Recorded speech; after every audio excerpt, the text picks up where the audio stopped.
All right. Hi, everybody. It's our CFB Talk 55. My name is Babak Hayeri. I'm going to be joined by my co host, Sirius, and we have a special guest today. We're going to have John Talty, Senior Sports Editor and SEC Insider at the Alabama Media Group, aka AL.com. He's got a new book coming out, The Leadership Secrets of Nick Saban How Alabama's Coach Became the Greatest Ever. It's coming out on the 9th, actually. So it's coming out real soon.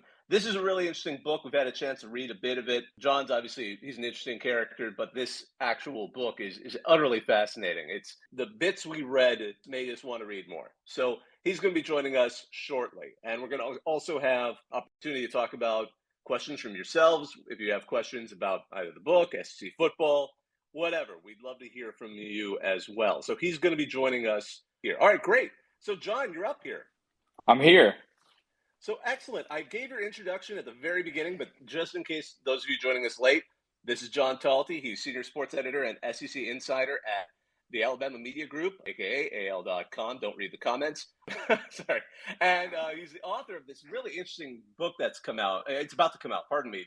The Leadership Secrets of Nick Saban, How Alabama's Coach Became the Greatest Ever. It's coming out on August 9th. I read an excerpt of it. I really was wrapped by all of it. But John, thanks for joining us. Yeah, I really appreciate you having me. Really excited for what I think should be a fun conversation and excited to dig in here. Absolutely. You know, the thing that struck me from what I read was from your writing, it sounds like Saban's commitment and focus on recruiting is utterly incredible. It's such an intense kind of psychological and emotional connection. If you told me that he loved recruiting, like actually genuinely loved it, I would believe you after reading some of what you wrote.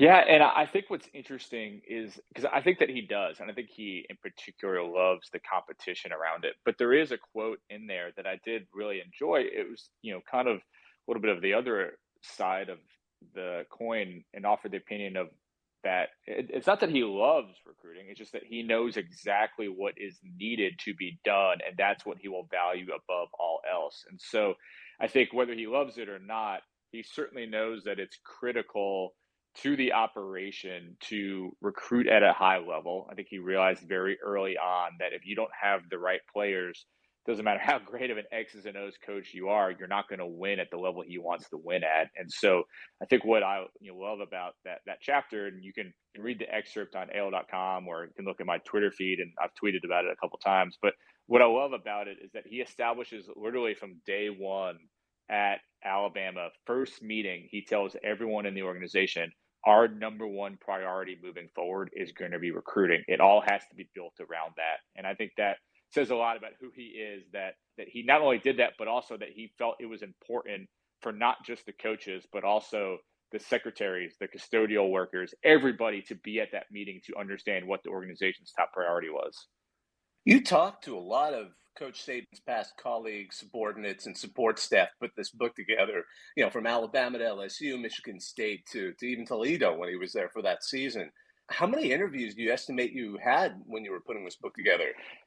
Yeah, it was more than 100, and some of them are quoted by name. Some people just wanted to talk either off the record or on backgrounds, and so that's kind of it's all of that. And then I think what helped me was that I wasn't starting from like ground zero here. I've covered the SEC, I've covered Alabama, for years now, and so it helped that I was able to either remember things that people have told me over the years or things that I've maybe have never used before that I had just kind of in a filing cabinet, basically. I was able to tap into some of that stuff as well, which gave me an advantage, I think, when writing this book. But, I tried to talk to a wide swath of people, and so I could get different perspectives, and I can talk to former players, former coaches, people, again, that were, offensive coordinators, people that were graduate assistants. I talked to, some rival coaches. I remember one of them was Mark Richt, and talking about, kind of what it was like facing Saban. What did he see that Alabama was doing? And so just try to get as many different voices as possible to try to give as fully formed of a perspective on Saban as possible. Of those, which were some of the more intriguing ones, or were there some that you didn't expect? I think one of the things that I learned while writing this book is that I think sometimes whether it's writing a book or writing a story or doing a TV package, whatever it might be, we think about, okay, Nick Saban, let me think about somebody famous who knows Nick Saban. And so, and Lane Kiffin is quoted in this book, right? And Lane Kiffin's fun, but Lane Kiffin is somebody that everybody goes to talk about Nick Saban. And so I think a lot of Kiffin's stories, at least the ones he wants to tell publicly, have already kind of been told at this point. And so I think the people that I most enjoyed talking to were probably people that you've never even heard of because their stories had never been told before. Those were the people that I thought had some of the more interesting anecdotes and stories about their time with Nick Saban, because I think I kind of realized that these guys have probably wanted to tell their stories and no one's ever asked them before. Whereas some of the more high profile guys who I did interview, they had great perspectives, no doubt, but some of their stories, you might have read somewhere before, you might have heard that somewhere before. And one of my top priorities with this book was that I wanted the hardcore Alabama college football SEC fans to find things in this book that they have never read or heard before. And that took finding some of these people under the radar who you probably don't know that much about. John, you've covered Alabama football before. Was there an interview that brought out something that it was totally different from what you thought you knew about Nick Saban? Some little anecdote or something, and you're like, wow, I would not have guessed that.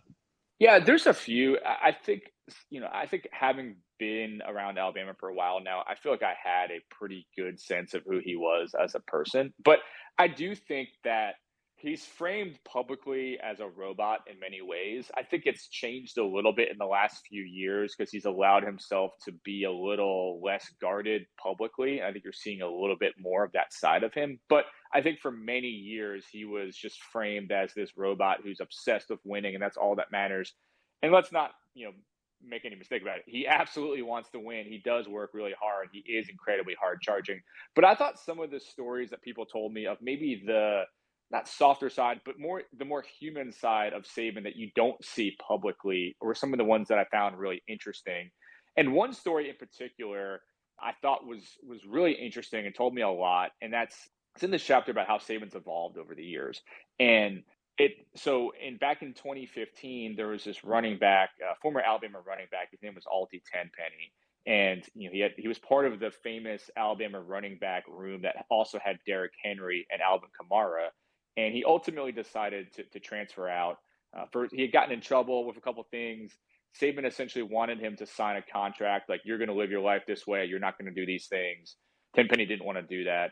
Transferred to UNLV, was there not very long. Transferred to Nicholls State, was not there very long. And then was driving from Nicholls State back to his home in Arkansas one day, and he falls asleep at the wheel, crashes, and dies. And that moment hit Saban really hard. And it's not just because Tenpenny was a popular player and his team was very devastated. I mean, Derrick Henry and Kenyon Drake in particular were very saddened by that loss. But I think it prompted something in Saban that made him realize, like, I really love this kid. And he probably never knew that I felt that way about him because I was pushing him so hard to try to do these different things. And multiple players around that time at Alabama told me that they saw a change in Saban after that, tragic loss of Tenpenny. They saw him joke around a little more. They saw him smile a little more. It just seemed like he realized, I can't just be this essentially hard-ass football coach. Like, I have to at least show a little bit more of myself as a human being for these guys to know that it's not personal and that it's really, I'm just trying to make them as best of a player and person as I can. And so I think that was an important moment for Saban that I didn't realize at that time the importance of. And it was really talking to players and coaches around that time that told me the changes they saw in him after that, that event. You brought up something interesting with this story, and I know how important it is, and a part of your book, the evolution of his leadership style.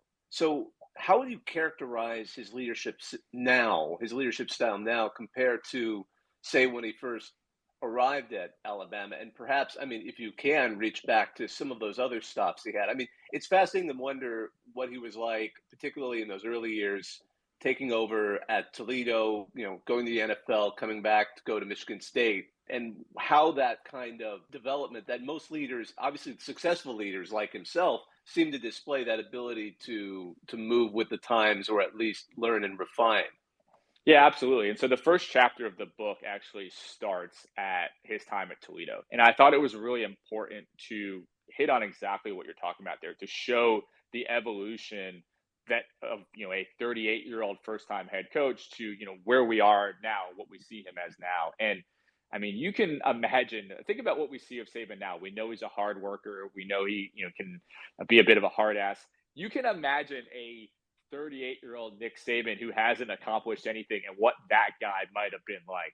And I can assure you, he was a hard-charging guy. I mean, some of the guys on that staff, I mean, just the stuff that he was doing. I mean, he was in your face. He would literally get in your face and yell at you, and he was all one speed. And I think he was still at that time, it was a lot of a one-size-fits-all approach. I mean, I think he's so intrinsically motivated to be the best that at that time, I don't think he understood why guys weren't wired the same way, whether it's as his coaches or, as players. One of the guys he battled with a lot during that time, this guy, Dan Williams, ended up being a first-round pick, and he just couldn't understand why this guy wasn't working harder, why he didn't want to maximize his skills. And one of my favorite anecdotes in the book is actually around that Toledo time. And so Nick Saban calls his running back coach on Christmas Day, and he's like, "Hey, LC, like what are you up to, man?" And the LC's like, I'm like, "It's Christmas morning, like I'm hanging out with my wife right now." And Saban says, "You want to come over and watch some film?" And he was dead serious. And the guy was like, "No, I don't want to watch film with you on Christmas morning. Like, my wife's going to kill me if I leave and tell her that I'm watching film with you." But he was dead serious. And that guy told me that Saban used to give him crap about it after the fact. Like, "Oh, you just listen to whatever your wife wants. Like, you wouldn't even come watch film with me on Christmas." Like, that's how absolutely wild he was at that time. And I think as time has gone on, and of course, success helps when it's a little easier when you've already won 7 national championships to get guys to buy in, to get the recruits you want, all those different things. But it took him time, I think, to realize what the right pace was. And most importantly, and this is something that a lot of people have told me about Saban, he's very good at knowing how to motivate different kinds of people. I think he's very good at knowing this guy needs a kick in the butt, this guy needs a hug. But that took years for him to develop those skills and really tap into kind of the human psyche and the psychology to know you can't just give everybody the same approach. Do you think that he's had to adjust his coaching style in terms of staff management now that he's been at Bama and he's had kind of that revolving door of assistants and coordinators because people keep trying to poach his staff away from him whenever he has a successful season? So I think one of the smart things that he did that I think was, ahead of the curve, and you've seen it be copied throughout college football now, is when he started hiring these former, basically failed head coaches and offensive coordinators as analysts. And so what that allowed him to do, not only to get these guys at a major discount, I think Butch Jones is a great example. They paid Butch Jones, I think, $35,000 a year because Tennessee is still paying him millions of dollars. And so here you get former Tennessee head coach to be as an analyst and do whatever you want. But where it really helped too was that gave a guy like, say, a Billy Napier, who was an analyst, he's behind the scenes for a year. He gets to learn the system. He gets to learn the terminology, the playbook, all those different things. And so when he does have someone leave, he's got a great candidate already on staff who already has a heads up, an advantage over anybody he might bring from outside. And so you saw that run from Napier, Mike Loxley, Steve Sarkisian, all these guys who started as analysts that he was able to then promote to an on-field staff role because they already had some time, to learn the system. But one of the other things that I think he does very smart in regards to that, and I'll use Bill O'Brien as an example, he hires Bill O'Brien as an offensive coordinator. This guy, a year earlier was an NFL head coach, obviously a very accomplished guy. He's got his way of doing things. And when he gets to Alabama, he doesn't let Bill O'Brien bring all of his terminology that he's been using. He says, you need to learn our terminology and figure out how to put it into your system, because they didn't want, with all the turnover that they have with coaches, you didn't want to have to make 45, 50 players, if not more, have to learn new terminology every single year. It's no, this is our system. I'd rather have one person have to learn than make 50 kids have to learn it all over again. And so that I think is really smart. And it also takes humbleness from a guy like Bill O'Brien to have to say, okay, you're right. I need to now learn how you guys do things and not just bring what's been successful for me at other places. When, he was to go back a little bit earlier in his career, because obviously we already talked about how successful recruiting is and how much of a big part that is to his success and how he, I think, frames success. I know you had that comment where he says, I'm not the greatest coach, but I'm an exceptional recruiter, or, when he was first arriving at Alabama, sort of self-effacing. But now people know what he's all about. But how did he handle recruiting when he was just starting out as a head coach? I know obviously he had to recruit heavily as an assistant, but when he was at Michigan State in those early years, how was he pitching to recruits when he doesn't have the track record he does now? Yeah, and I think somewhat of it is a similar pitch, but I think he had to, take more chances on guys. I think he had to accept some players that he certainly wouldn't accept now at Alabama. I think he had to realize, and that's something that I talked to some guys about, was that I think early on, especially, it was hard for Saban, I think especially at Toledo, to not have too high of a standard. And I think that was challenging for him because he knew what was necessary, but then it didn't always equate to what he was able to get at that level. I think after working with Bill Belichick with the Browns, I think really helped set him up for future success, in which it wasn't just about what this guy couldn't do. It's like, what could this guy do for us? And I think it changed his framework to some extent. And of course, he now uses these things called the Saban sheets, in which he has essentially a formula that he uses, that he's trying to, find these guys that fit the formula based on previous success and previous guys he's had in his system. But it was undoubtedly harder at Michigan State than it was at either LSU or Alabama. But I think when you talk to these guys who have been recruited by him, he just has this genuine message that really resonates with people, where he'll tell them, we're going to try to accomplish X, Y, Z.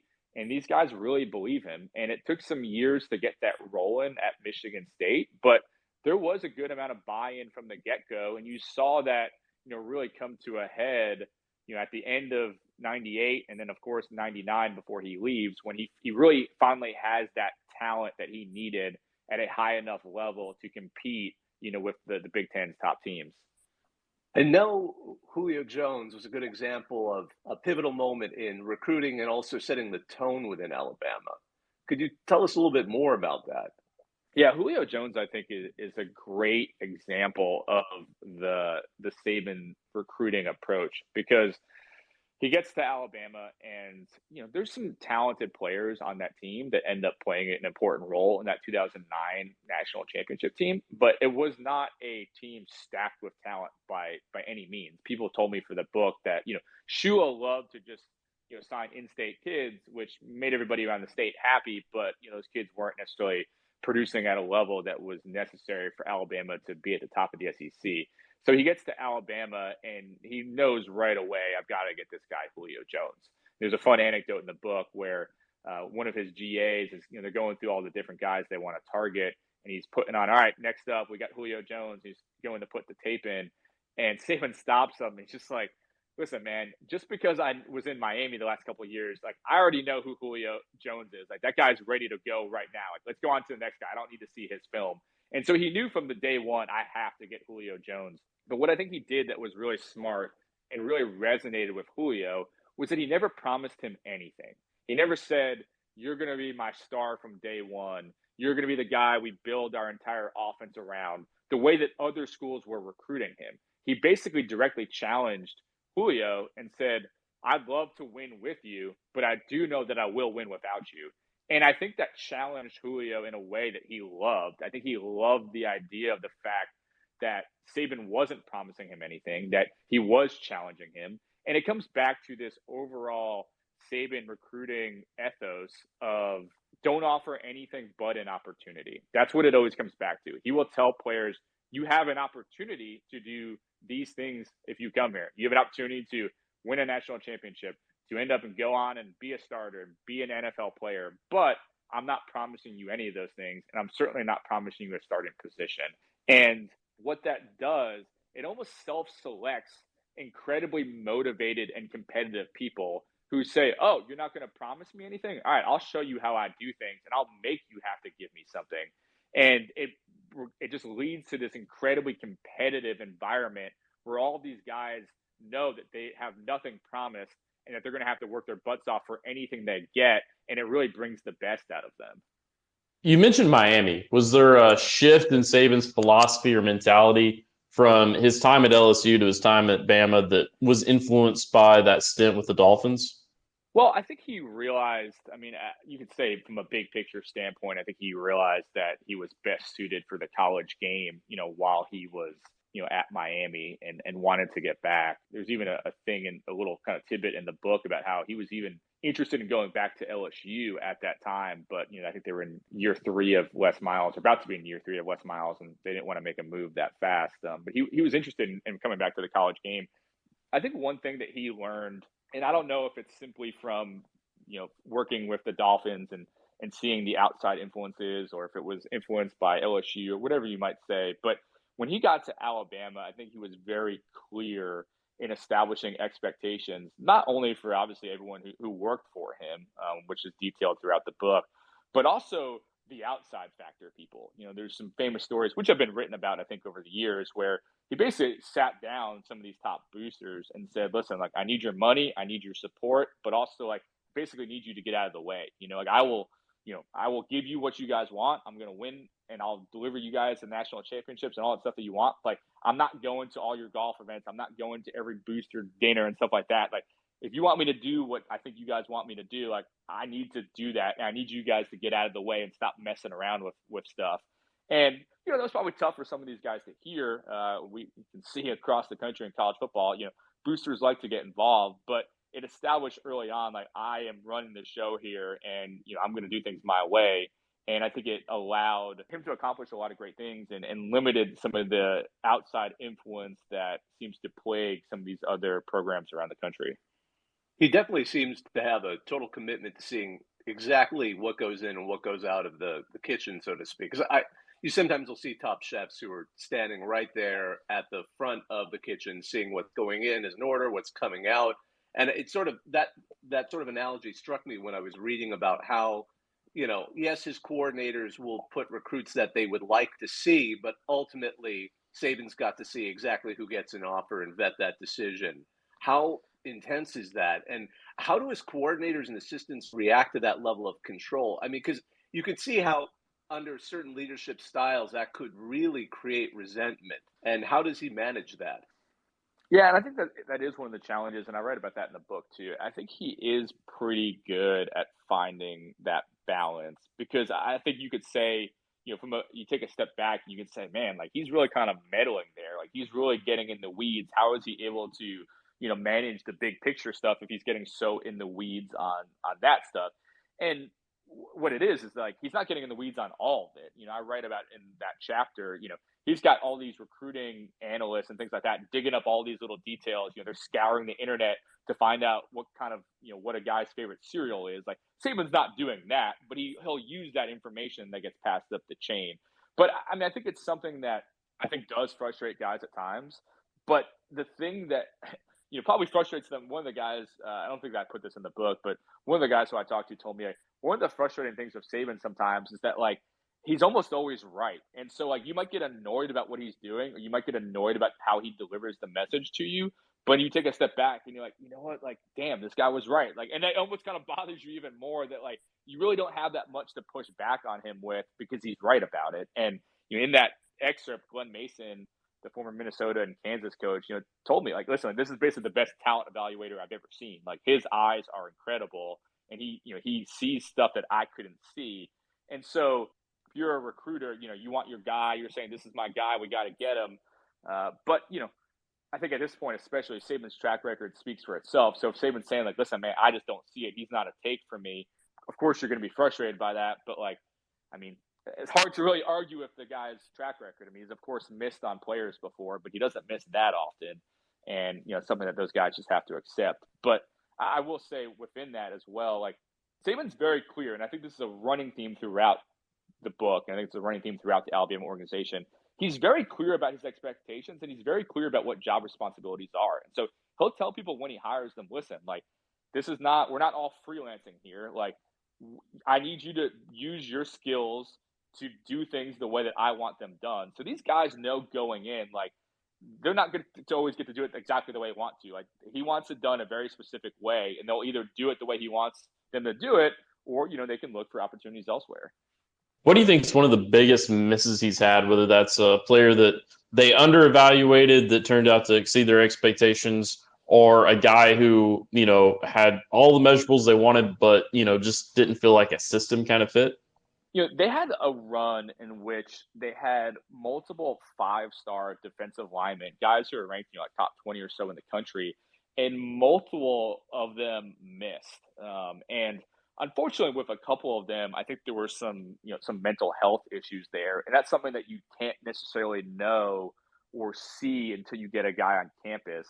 And so, I think there were, I don't even really want to say their names because I don't want to call these kids out, but, you could Google and figure out who some of their misses were in terms of those 5-star defensive linemen. But I think one of the things that you try to do all that you can to get as much information as possible. And so, you have these guys in for summer camps, you try to put them through the ringer, try to do all these different things, but sometimes you just can't know how a guy is truly going to react to not only the competitive environment at Alabama, but also just how tough it is. Like, there's no, it's not like some of these schools. I went to University of Maryland, and University of Maryland gets a 5-star recruit. Like, that guy's going to be the guy. He's going to be the clear alpha. You're a 5-star at Alabama, there's probably 5 others at your position that have been recruited over the last 4 or 5 years. And so it's really tough. And so some of these kids, I think, they're used to being the top dog at their high school. They're used to dominating people, and they get to Alabama, they can't dominate the way they used to, and they're getting passed on the depth chart, and that can be really challenging. You just don't know how a kid sometimes is going to react to that environment until he gets there. And so they've definitely had some misses over the years, which, again, nobody hits 1,000, but he has had a pretty good track record. So this is our CFB Talk 55. We're talking with John Talty, who has a book coming up really soon on the 9th, The Leadership Secrets of Nick Saban, How Alabama's Coach Became the Greatest Ever. John, do you have a little bit more time? Because we'd like to welcome anyone who has questions if John has more time for us. Yeah, do it. Excellent. While we wait for those to come in, and again, if you want to ask a question of John, just hit the request button and we will let you up. I just wanted to also ask, because he's so focused, obviously, on getting the recruits and keeping the program and keeping everything running to how he expects. Do other basic parts of his life, I'm not saying things like hygiene, but food become sort of necessities that he has to deal with and just doesn't care about? But how is that for him? Are there quirks to that kind of appear in his life because he's just so focused on the thing that he enjoys, which is coaching? Yeah, so he eats the same thing for breakfast every single day. He's going to have about 2 cups of coffee, some oatmeal cream pies. He's going to watch the Weather Channel. He eats the same thing for lunch every single day. He's going to have a salad with some turkey slices, some tomatoes. There's actually a thing in the book. Somebody was telling me that Miss Terry, his wife Terry Saban, would have to sometimes would have lunch with him. It's one of his brief periods, essentially a break, I guess, during the day. And he would still be working during lunch, and she'd have to tell him, listen, Nick, you got to take a bite of food, man. You got to get some protein in your body. I was thinking about this the other day. They do take the freshman class out on the lake summer before the season, before fall camp starts. And Nick Saban wears the same New York Yankees t-shirt every single year. That's his boat t-shirt. He wears the same thing every single time. He's just one of those guys who's very built on routine. And I don't think that's what makes him great. I think I write about this in the book. If you saw any of the Theranos stuff, where Elizabeth Holmes, it's just so obsessed with copying Steve Jobs. She's like, all right, well, I'm going to wear the same thing to work every single day, and all these different things. You see sometimes people try to copy that level of efficiency, but it's just one little thing I think that speaks to who Saban is that, he is wanting to be as efficient as possible. And so if you eliminate the choice of what's for lunch, what's for breakfast, exactly what you're doing every single day before the day starts, maybe it saves you 30 seconds, a minute, whatever, and that gives you a minute to do something else.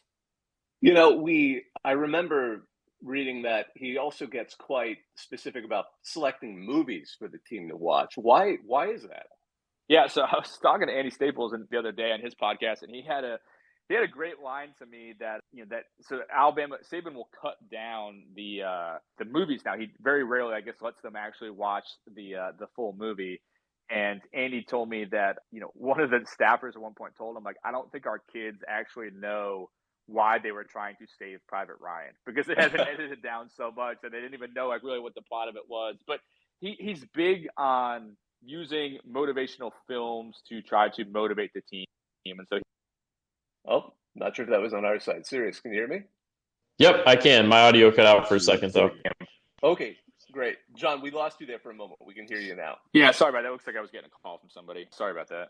No worries. I don't know where I cut off, but happy to go wherever from here. Well, I mean, was there an incident with the ring that's been talked about with LSU? Yeah, so that was probably one of the funnier details that I got as part of the book writing process. And so Saban, it's funny, Saban talks about this game still to today. So famously, LSU wins this game over Kentucky, the Bluegrass Miracle, as some of you might remember, and it ends on this crazy play, and the Kentucky coach had already gotten the Gatorade back, all these different things. And so the next week, LSU plays Alabama, and they just get absolutely crushed. And so Saban uses that game to today. I think he brought it up last year as an example of just because you win doesn't mean everything is going well. And one of the challenges with winning is that guys might be less likely to make the necessary changes to actually be a winner. And so basically, they never should have won that game, but because they did and the way that they did, guys weren't listening to him that week when he was warning them what was to come, and that's why they lost. Well, the detail that hadn't been reported before this book, which I thought was absolutely hilarious, is that the night before that Alabama game that they get absolutely crushed in, Nick Saban does one of his team movie nights, and he takes them to see the horror movie The Ring. And if you've ever seen The Ring, like, I'm trying to think how old I was when I saw that movie. It's a pretty scary movie. You got the girl crawling out of the screen and all that stuff. Like, it's pretty wild. And one of the guys from that team told me, like guys were legitimately, like, startled by that movie. Guys had nightmares about it that night. A couple of starters didn't sleep well at all that night. And these guys came in just like not ready to go for that game. They were kind of sleepwalking through it and got absolutely crushed. And so Saban loves to tell the story about how it was really the fault of the previous game, but some people point to the fact that seeing The Ring the night before that game did not help matters at all. That really should be part of the promotion for The Ring, even now. I mean, it scared Nick Saban's team into a loss, or I don't know how you quite frame that, but that's great. And incidentally, listening to you talk about how he wants people to do certain job descriptions, I'm trying to now imagine Nick Saban as an HR director writing, job specifications to a level of precision that just crushes anyone else before him. We have someone who wanted to ask a question. We let them up. Ike, can you just feel free to unmute yourself and ask a question? Oh, absolutely. Hey, John, I'm really looking forward to the book. A lot of people are familiar with Ted Lasso and what he represents, and there are a lot of people who have incredible misconceptions about Coach Saban. So based off of what you've been able to observe and the things you were putting together, what are a couple of the things that Coach Saban has in common with Coach Lasso, and maybe something just really different?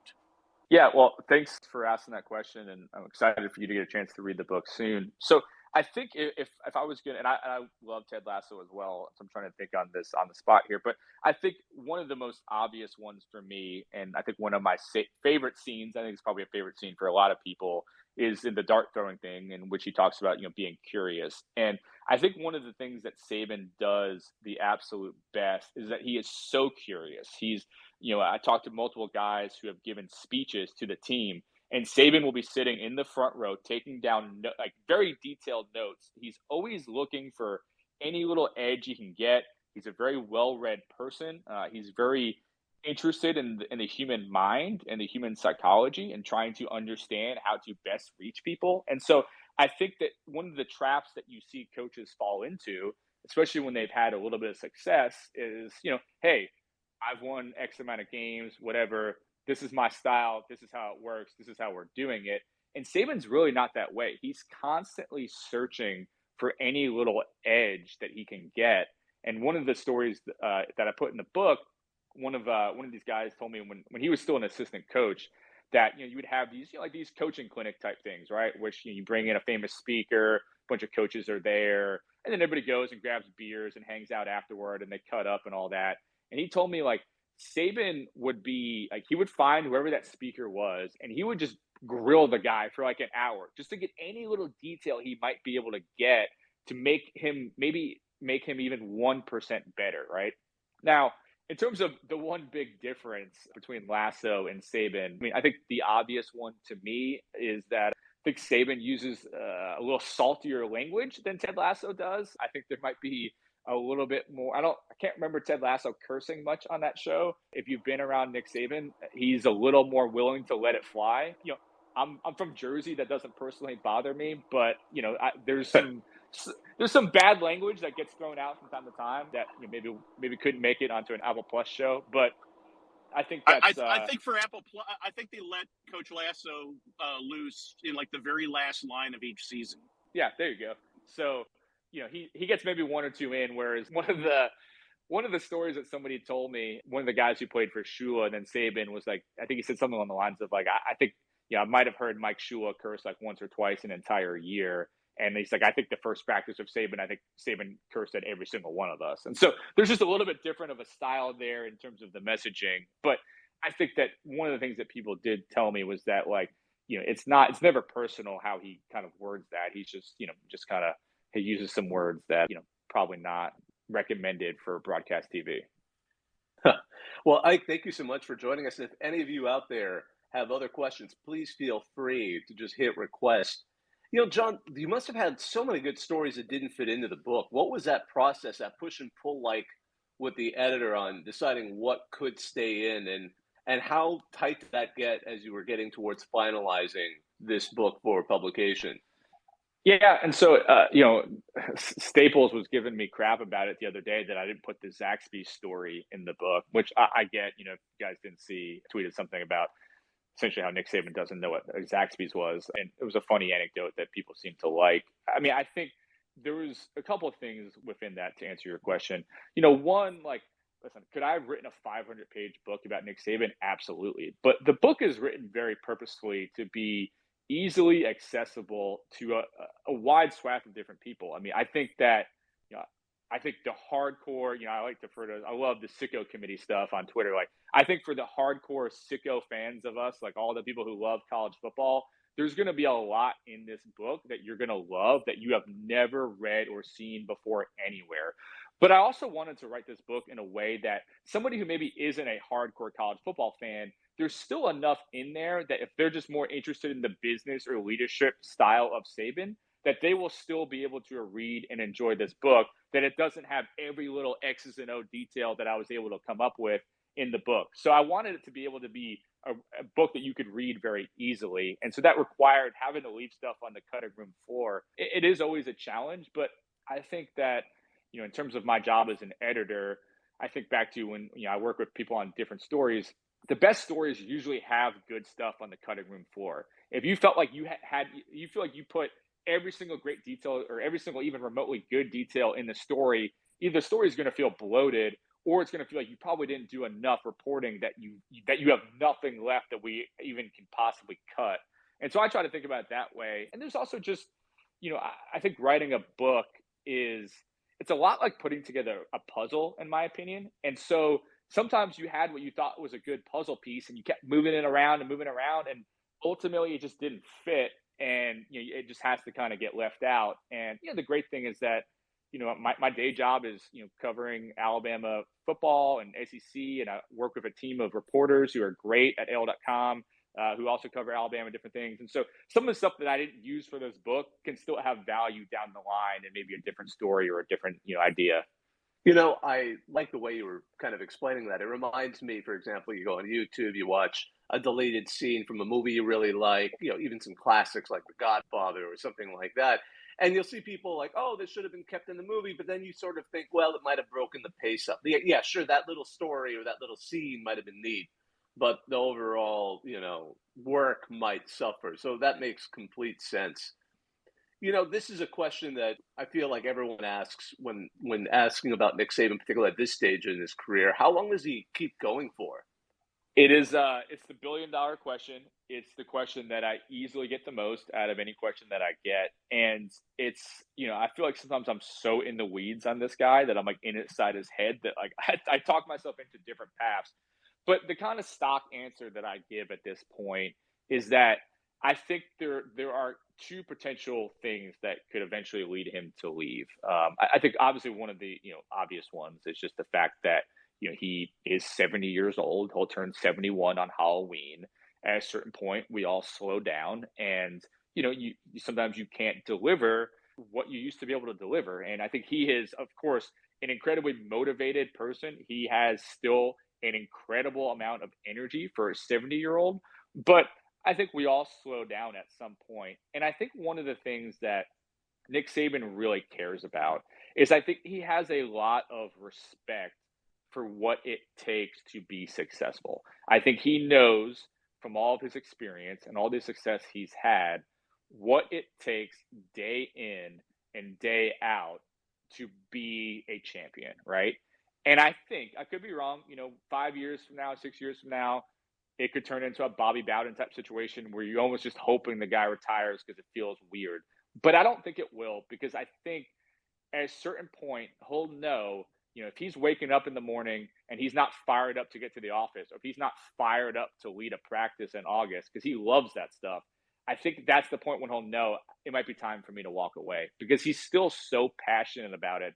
And he's still obviously having so much success, has the number one recruiting class right now, by far the favorite to win the national championship this year. I think as long as he's able to maintain that success and maintain that daily commitment, he's going to want to keep doing it. But if that falls off, I think he has too much respect to want to be coaching, 7-5, 8-4 type Alabama teams. If he just had to suddenly change gears and do something else, what would be an ideal alternate career for him? Well, I'm trying to imagine what we could just pop him into and he'd be as successful as he is now. Well, I think there's two things there, maybe three. I think the one thing people always talk about is, if you ever created a football czar type thing, he would be great at that. And so if you wanted to, really go down the line a couple years from now, say you buy into, eventually there's going to be one super conference or whatever, is he like the VP of football for that type thing, where he's able to, put together rules and different things to, guide this big football type thing? I think he would love to do something like that, and would keep him in the game to some extent. A lot of people have told me that you could plop this guy in as a CEO of a Fortune 500 company and he would be great at it. I don't know specifically what that one would be or what that business might be, but I think he does like the idea of leading a group of people. And I think if he was able to lead a group of very, competitive, highly motivated people, I think he would get a lot of value out of that. And then the final piece of it is, and this has obviously been written about some from the book, but he just about 9 years ago was interested in potentially taking an ESPN job. And so I think whenever he does ultimately leave, there will be considerable media interest in doing something with him. If you've watched him on TV, he's very good. He's very good at explaining in very concise ways complicated topics. And I think in particular, a college game day type role would be something that ESPN would pursue him for. Do you think that the recent changes in terms of name, image, likeness, the transfer portal, things like that, are going to kind of maybe speed up that process, where he just says, you know what, I'm tired of everything that's, keeps changing and adapting? Or do you think at this point he's done it for so long and his process is so refined that whatever change that the college football industry makes, it's just going to, he'll roll with it and he'll just slightly adapt whatever he's already doing because he's got that track record of success? Yeah, and I think he's got a track record of adapting too, right? And I write about this in the book. If you look at the complaints he had around the, hurry up, no huddle, spread offense type stuff. And clearly he did not want the game to go that direction. He's a defensive minded coach, but ultimately he saw how it was headed and said, okay, fine. If this is how you guys want to do it, it's not how I want to do it, but this is how you guys want to do it. I'm going to do it better than all of you. And then you flash forward, 5-6 years later, and he's got this incredibly high powered offense. He's got, putting Heisman winners into the league. I mean, he's got all these top quarterbacks, so much different than how he won his national championships early on. I mean, he's obviously very frustrated by the NIL stuff. There's no doubt about it. But I do think that he almost needs stuff like that to motivate him. I think he needs these new challenges. He'll complain about them, no doubt. But I think he likes to have some sort of hurdle that he has to overcome because I think it keeps him moving. I mean, think about how hard it is when you're winning a national championship as often as he does to find some new challenge. It's not like you can't really play the everybody doesn't believe in us card when you're picked to win the national championship every year.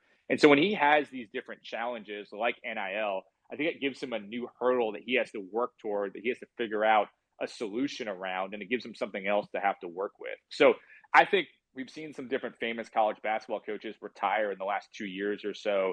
And I think it's at least been reported by other people that NIL played a factor in some of those guys wanting to walk away.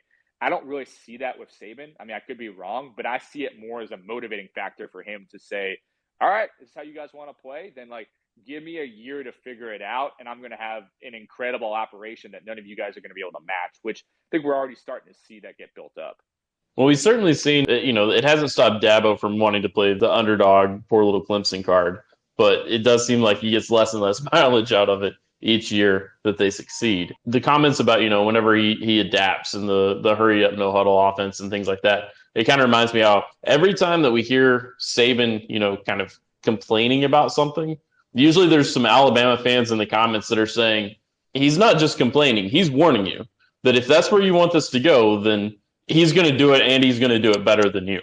And they might eventually be wrong, but the track record suggests that they are right, and because I think about it too, and again, it is because I think just the way he does things, he always gets accused of complaining and whining. And I would say he has definitely complained and whined about NIL in particular. And I've said this, I think, elsewhere, but his whole argument about, the parity of college football, to me, does not make sense because college football has never really had parity, first off.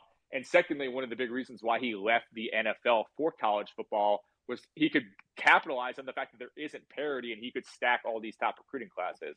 But big picture wise, he is usually right about that. And I think back to even the transfer portal stuff.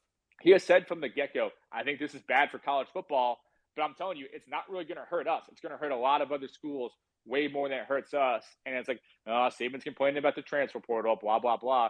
Well, then look at this past year. He takes Georgia Tech star running back. He gets a really good wide receiver from Georgia, gets a really good wide receiver from Louisville, gets a transfer offensive lineman from Vanderbilt. I mean, he's taking starters from SEC schools and ACC schools, which is pretty much exactly what he warned was going to happen, was that top guys are way more likely to want to come to Alabama than to leave Alabama in the transfer portal. Well, John, I just wanted to say this has been an excellent talk, and we know you've stayed a little bit longer than we initially had planned. We kind of played it a little loose, but I want to say how much we appreciated this. This was really intriguing. And for those of you out there, this book, if you've read an excerpt, The Leadership Secrets of Nick Saban, How Alabama's Coach Became the Greatest Ever, is just absolutely fascinating. And we'd love to hear your words, John. How would you pitch this book to our audience? Yeah, I should have had my elevator pitch down a little bit here, but I think that it appeals to a wide range of people because, again, I think if you are a college football fan, if you're an SEC fan, Alabama fan, it doesn't really matter. You don't have to be an Alabama fan to enjoy this book. But again, if you are in any way a sports college football fan, there's going to be a lot in here that you've never heard before, you've never read before, that you're going to be fascinated by, all these fun anecdotes and stories and just understanding why this guy does what he does. But also, I think no matter what you do, I'm a journalist, but you could be a manager of a supermarket, you could be a CEO, whatever it is that you do in your professional life, I guarantee you there will be things in this book that you see that Saban does that you think, man, that makes a lot of sense to me. Like, I wonder if I could add that to my daily routine and be maybe even 1% better at what I do. And it definitely, as a journalist, you always want to be impartial. You always want to have a little bit of that arm's distance from your subject. But as I wrote this book and talked to all these different people about Saban, I kept coming back to a lot of what this guy does on a daily basis just makes a lot of sense. And there's a reason why he has had so much success. And so the big picture pitch is just that this is a incredibly easily accessible, easily read book that details the how and why Nick Saban has been the greatest college football coach of all time, and how these things could easily be transferable into any field outside of just football. So I think no matter what your interest is, whether it's just football or just business or whatever, there's going to be something in this book that you're going to like. Excellent. Well, thanks again, John. We really appreciate it. John Talty is a sports editor and SC Insider with the Alabama Media Group. He's got the book. We just talked about it. We've got a link that we put in our own feed to the Amazon for The Leadership Secrets of Nick Saban. It's real fun. I recommend it. We've enjoyed reading what the bits we have so far. It makes us want to read more about it, especially after listening to John. This is our CFB Talk. On behalf of myself, Bob Akayeri, on behalf of Sirius, thank you for joining us. Have a great afternoon. Now, I'm going to hang up and listen.